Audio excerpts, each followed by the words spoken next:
pagpapalakas at pagpapalawak ng kaalaman sa pagsagip ng buhay. Pinagdaanan ng grupo ang serye ng mga pagsasanay upang makatugon sa layunin ni Mr. Public Service Kuya Daniel Razon na makatulong sa mas marami nating kababayan. Water Safety, Survival and Rescue Techniques Training. Taong 2014 nang magsimula ang ugnayan ng UNTV News and Rescue at Philippine Coast Guard.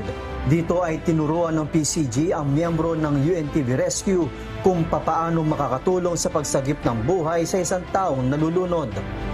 Nung tayo ay nag-training sa WASAR, ang Coast Guard talaga ang isa talaga sa magandang lapitan for the training. So nakapag-training tayo, and then nitong early years na naman na nagdaan, tayo naman yung nagbigay naman sa kanila ng kaalaman pagdating sa pagbibigay ng paunang lunas. Lumipas ang ilang taon ay naging bahagi din ng Philippine Coast Guard sa mga isinagawang rescue summit ng UNTV News and Rescue.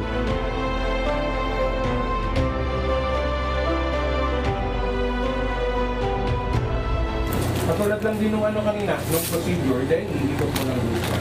Ngayon, tuturo namin sa inyo yung backboarding. Pangalawa, to prevent added injury or danger. Gamit ang kamay po natin, magbibigay tayo ng diin para makontrol natin yung pagdurugo.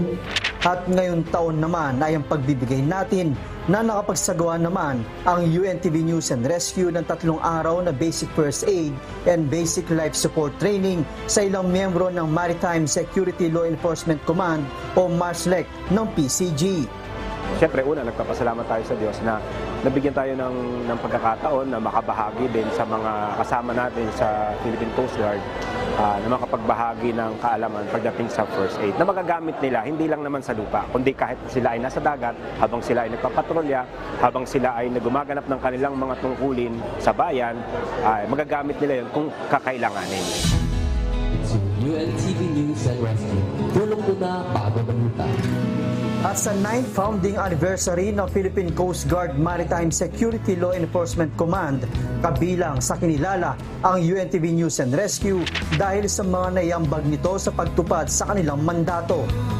Pagpapalakas sa seguridad ng karagatan ng isa sa hamon dito sa ating bansa. Kaya nagpapasalamat ang Philippine Coast Guard sa mga pribadong sektor na patuloy na sumusuporta sa layuning mapahusay pa ang hubong pandagat dito sa Pilipinas. Very important kasi we cannot do it alone as law enforcement. As law enforcers, we cannot do it alone. Kailangan namin yung cooperation din at of course yung support ng ating bawat communities and stakeholders for us to be able to achieve more. Nagsaserve yun as malaking motivation din na magpatuloy tayo. Siyempre, gaya din yung sinasabi ni Kuya Daniel, may award o wala, magpapatuloy tayo. Pero malaking bagay din yung nakikita natin na na-appreciate ng mga nabibigyan natin ng mga skills and knowledge, nababahagi na natin ng kaalaman pagdating sa first aid, na na-appreciate nila sa pamamagitan ng pagbibigay ng ganitong certificate of appreciation. Dagdag motivasyon din talaga sa atin.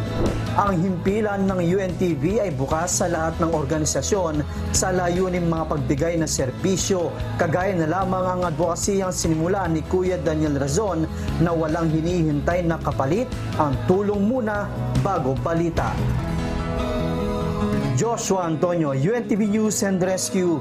Diyos ang aming sandigan, serbisyo publiko ang aming pinahahalagahan.